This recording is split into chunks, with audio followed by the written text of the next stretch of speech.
bloody sweet.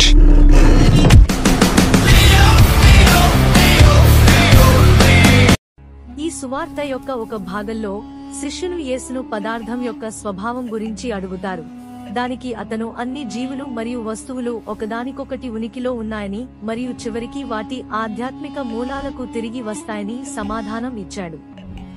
ఈ ప్రపంచంలో మనం ఎదుర్కొనే ప్రతిదాని యొక్క పరస్పర అనుసంధానం మరియు అస్థిరతను ఇది నొక్కి చెబుతుంది. ఇది చివరికి అన్ని విషయాల యొక్క అంతిమ మూలమైన మనస్సులో తిరిగి కరిగిపోతుంది.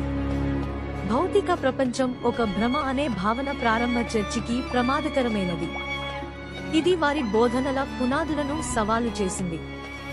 చర్చి యొక్క శక్తి ప్రజలు వారి భౌతిక జీవితాలను ఎలా జీవించారు, వారు ఏమి తింటారు, వారు ఏమి ధరించారు, వారు ఎవరికి విధేయత చూపించారు అనే దానిపై ఎక్కువగా ఆధారపడింది. కానీ భౌతిక ప్రపంచం కేవలం భ్రమ అయితే అకస్మాత్తుగా దానిని నియంత్రించే నియమాలు అంత ముఖ్యమైనవి కావు. వాస్తవికత మనస్సు మరియు ఆత్మ గురించి ఎక్కువగా ఉంటే వ్యక్తులు చర్చి అవసరం లేకుండా జ్ఞానోదయం కోసం వారి స్వంత మార్గాన్ని కనుగొనే శక్తిని కలిగి ఉంటారు. వారికి మార్గనిర్దేశం చేసేందుకు ఈ నమ్మకం యొక్క రాడికల్ స్వభావం నాస్టిక్ గ్రంథాలను అణచివేయడానికి దారితీసింది.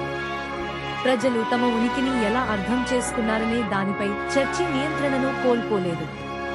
ప్రజలు ప్రపంచాన్ని నశ్వరమైన భ్రమగా చూడటం ప్రారంభించినట్లయితే స్వర్గానికి మరియు మోక్షానికి గేట్ కీపర్ గా చర్చి పాత్ర ప్రమాదంలో ఉంటుంది. ఈ బోధనల నుండి మనం తీసుకోగల ముఖ్యమైన పాఠాలలో ఒకటి మన భౌతిక జీవితాలు కథలో భాగం మాత్రమే అనే ఆలోచన. సంపూర్ణంగా జీవించాలంటే మనం చూడగలిగే వాటికి మించి ఆధ్యాత్మికతను తాకడం మరియు అన్వేషించడం అవసరం. రియాలిటీ క్రింద ఉంది. ఆధునికంగా ఇది లోతైన కనెక్షన్లను అన్వేషించడం, మన స్పృహను గ్రహించడం మరియు మన విలువ భౌతిక ఆస్తులపై ఆధారపడదని గుర్తించడం వంటివి కలిగి ఉంటుంది. క్రైస్తవ మతం వ్యాప్తి చెందడంతో అది సామాజిక క్రమం మరియు నియంత్రణ యొక్క సాధనంగా మారింది. రోమన్ సామ్రాజ్యం కూడా 4వ శతాబ్దంలో క్రైస్తవ మతాన్ని స్వీకరించింది, చర్చికి అపారమైన శక్తిని ఇచ్చింది. కానీ ఆ శక్తితో అందరూ అనుసరించే ఏకీకృత సిద్ధాంతం, ఒకే విశ్వాసాల అవసరం వచ్చింది. ఇక్కడే సనాతన క్రైస్తవం వస్తుంది. సనాతన ధర్మం సరైన లేదా అంగీకరించబడిన ఆలోచన విధానాన్ని సూచిస్తుంది మరియు క్రైస్తవ మతాన్ని ఆచరిస్తుంది. అయితే ఏది సరైనదో ఎవరు నిర్ణయిస్తారు? అధికారంలో ఉన్నవారు. బిషప్లు మరియు కౌన్సిల్లతో సహా ప్రారంభ చర్చి నాయకులు బైబిల్లో ఏ గ్రంథాలను చేర్చాలో మరియు ఏవి మినహాయించాలో నిశితంగా ఎంచుకున్నారు.